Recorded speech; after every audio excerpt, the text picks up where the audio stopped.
Hey Butterfly, it's Eva from Anxious Relief.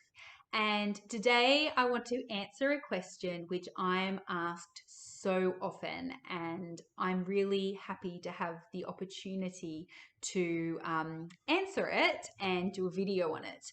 So the question is, how does Reiki help anxiety? Now, I'm a Reiki healer. I heal people by distance healing, and I've been doing energy healing for years and years and years, long before I discovered Reiki and became attuned to Reiki. Um, but I kind of got attuned to Reiki as opening another channel of healing within me, um, as opposed to the type of healing that I was doing previously. So I believe that any person on this planet is capable of healing. You don't necessarily need to be attuned to Reiki to be able to do energy healing on a person. But I'll talk about Reiki specifically because that's what people ask me about. And I guess Reiki is a fairly commonly known term. And Reiki is basically known as laying on of hands healing, or also distance healing, but it's the transmission of energy through a person, so through a conduit. So in this case it would be me as the healer.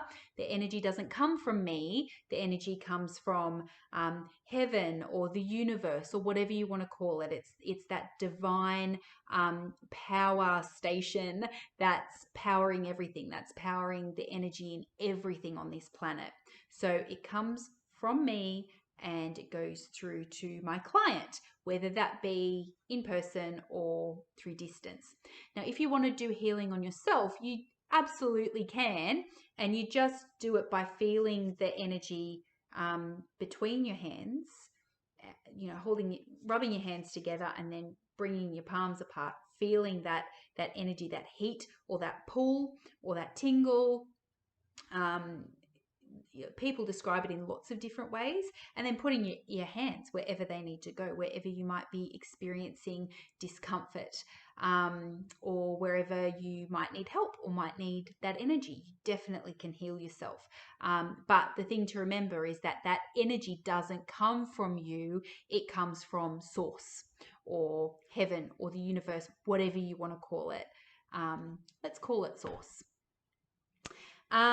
So how it helps anxiety is Reiki actually helps to move energy blocks that are in your body and that are in your energy body. So there are different bodies. There's the physical body that you can see in front of you now.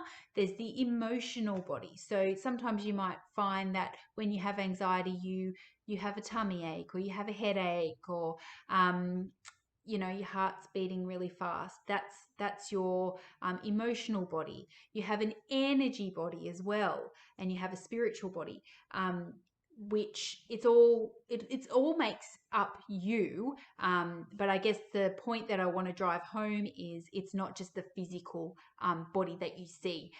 If you're looking for like a physical explanation as to why Reiki helps to heal anxiety, I can't really give it to you because it's something that's so esoteric and can't really be explained in physical terms.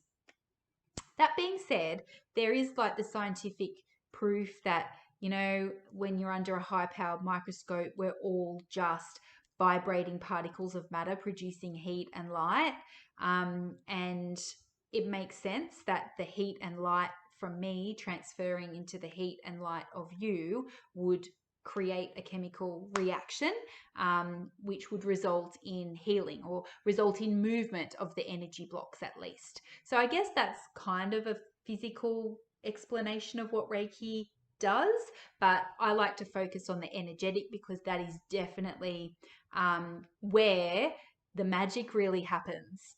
So when I'm working with a client and doing distance healing, I'll use my own body, my own energy body as a surrogate, and I just tune in and feel where am I feeling discomfort, where am I feeling anxiety, what are the symptoms I'm experiencing at the moment, do I get tightness in my throat, or do I feel strange in my tummy? Do I have a headache? That kind of thing. Just really sort of tuning in. And then I bring the energy into zone in to where that is in your body and really focus the energy there. And what that does is it moves the energy block. So if you imagine, this is really gross, but when you get wax caught in your ear and you need to get your ear irrigated at the doctor's office, and they put the water into your ear, the energy is like the water going into your ear, and it keeps going in and keeps going in and keeps going in until it works to dislodge that earwax and bring it out. So in this case, the earwax is your anxiety block. So I sit there putting the energy into my body, which is your body as my client, and I keep working and I keep at it until I feel that that energy block has been moved. And the way that I feel that it's been moved is I might feel lighter, or a tightness where I felt before I don't feel anymore, or I might suddenly feel happier, or things around me might look brighter. But there's always something that lets me know that that energy block has been moved and moved on. And then I am always very careful that when that block's moved, I intend for that energy, that stuck energy, to be sent back to source, be sent back to the universe for what's called transmutation, which is basically like recycling of energy. You can recycle bad energy into good energy. So you send it to the light and it just automatically gets turned into good stuff, into positivity that comes back and, comes into the healed body. And when I say healed body, I actually mean that. I mean, the body knows when that block is removed, the body knows what to do next. It's like, oh, thank God, like that block has been removed. I haven't been able to function as I've wanted to. Oh, I'm so relieved, anxious relief. That's the reason why I named my business Anxious Relief. I'm so relieved to have this block moved on. I can then get on with my job, which is healing and functioning as as intended. So once you move an energy block, it's the healing happens really quickly. Actually, the biggest challenge is for the client not to be repeating the same behaviors or the same patterns that caused the block to happen in the first place. So something that I commonly find is that a block has been caused by trauma. When I say trauma, I don't mean like earth-shattering, like horrible thing, worst day of your life type thing.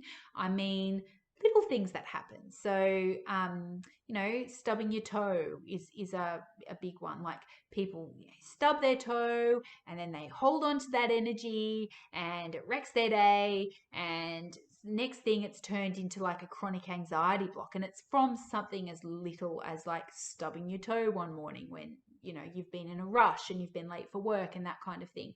So I find that people are creatures of habit, and people have become used to functioning in their body with all these anxiety blocks in it. So they've developed habits around the anxiety blocks. So it's really important that once those blocks have been shifted, that my client continue to do the homework that I provide them with to make sure that that block remains shifted and that they're not repeating any habits or behaviors that invite that energy to come back in and get stuck again.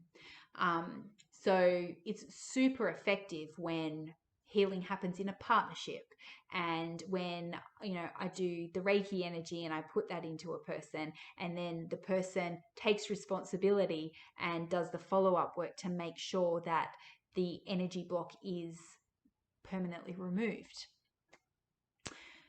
So I offer distance healings via my website, anxiousrelief.com. If a distance healing is something that you think you'd be interested in, I'll put the link beneath my video and you can go check it out. Love and light. Bye for now.